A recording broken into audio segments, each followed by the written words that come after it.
Maria, um, it's been a sort of tough road with the injuries. So how much did a win like this mean to you today? Yeah, it was good. I think it was a good test for my leg, for my shoulder. Yeah, obviously the shoulder hasn't been much of a secret in the past year. That's been something I've been struggling with and had to shut down the season after the U.S. Open. Still not where I want it to be. Still working through some painful days, but I felt like I did all the right things today in order to get through that match.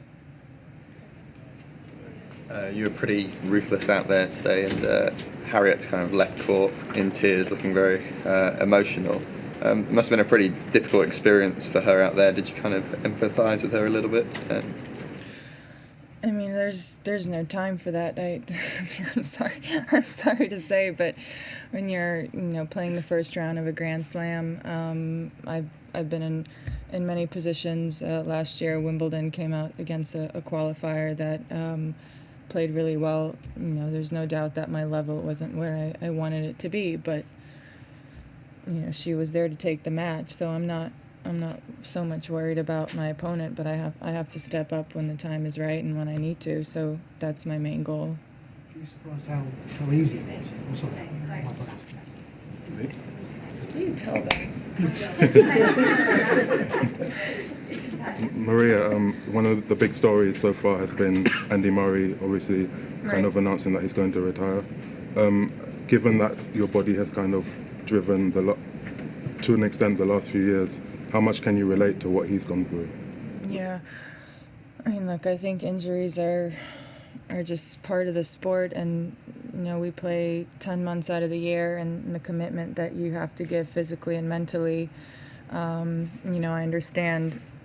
can only understand it from a perspective of my shoulder, because that's something that I had to deal with since I was 21 years old, and really at the peak of my career kind of came unexpected, and here I am about 10 years later, kind of going through very similar struggles, and not on the depth that I was then, with a tear of a tendon. But you realize that you're not immortal. You're never going to play this for forever, even though we've done it as long as we can think of. And and life moves on. But that's, I don't know, I look at that as an exciting chapter, not in a very sad way.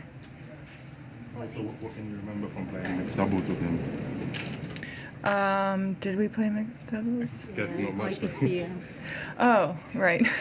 I was like, the only mixed doubles I played with was with me or Nate, and I think I was like 16 or like 17 maybe. What do I remember? Clearly it wasn't that memorable, because let me tell you, none of my doubles is memorable. It's like something that we all should forget about. But I do have 3 titles, They actually mentioned it today in the introductions. I was like, okay, well, that's something we can skip. Like, let's not waste our time. Maria, what do you get out of today's match, just given, the question marks about physicality and match play, limited match play coming in?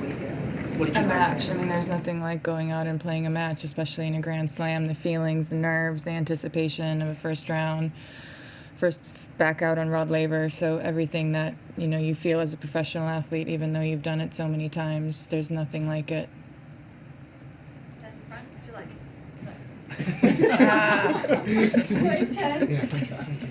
Were you surprised how easy it was? And also, what did you see in seeing her game that gives you confidence she could become a leading light? I think I was just focused on not having a letdown. I think it's very easy to be in a position where your things are flowing, you're doing all the right things, she's making a few errors, you feel comfortable. It's easy to get complacent. And complacency is not great. So I was glad that I did the right things from the beginning till the end.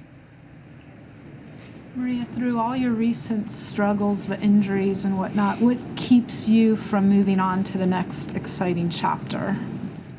That I still really have the passion for this, and I enjoy seeing the effort that I'm able to put in, and I think that hard work will always ultimately come to the surface, not necessarily in maybe the specific, say it's tennis or something else, but I do feel that it's really shaped the way that my career has been and my life has been. If I put an effort into a certain category, sometimes it doesn't come overnight, it doesn't come in a year, and sometimes it comes in maybe in very unrelative things in your life, and I believe in that. And the way that I handle my career today is the way that I'll handle my life in 10, 20 years, and that's extremely important to me. Can you fix it, your right arm up here, ever? Or is it always going to hurt? It's a good question. I've asked Dr. Alchik that many times. Saw him beginning of December, and he says that it's a day-by-day pain management type of situation. So, yeah. Maria, on Andy, a lot of the women have talked about him very warmly after he retired, saying he was always someone who stuck up for them and was sort of notably different in his support for women's tennis among the men. And I'm just wondering what you feel like the general sort of respect level is that you perceive from the men's side of the game for women's tennis. From him or just in men's in general? Both, I guess. I mean, relatively speaking, I think they've been really tough, especially when it came to equality as a general point. I mean, sitting at a press conference at Wimbledon, 5-7 years ago, there was not a lot of warmth coming from that that side or that perspective. So that's tough. I mean, I think there's definitely a few exceptions in the game, and I'm sure that he's been one of them. But from an effort point of view and what he's able to do for the sport and for British tennis in a sense is iconic. So Do you think we'll ever get better, that sort of respect level from the men, or is it just something? I hope so. That's what we aspire to get to. Yeah. Last two questions in English. Yep. Happy New Year. Thank What are your you. thoughts on the road ahead in the tournament? Of course, next round you're going to meet Peterson from Sweden, and maybe in the third round you could end up meeting Wozniacki if everything falls down. What are your thoughts on potentially meeting the champion from last year in the third round? Well, my thoughts is that I still have to play another match, and so does she. And my next one is someone I'm going to say this, but maybe I'm wrong. I've never played against before.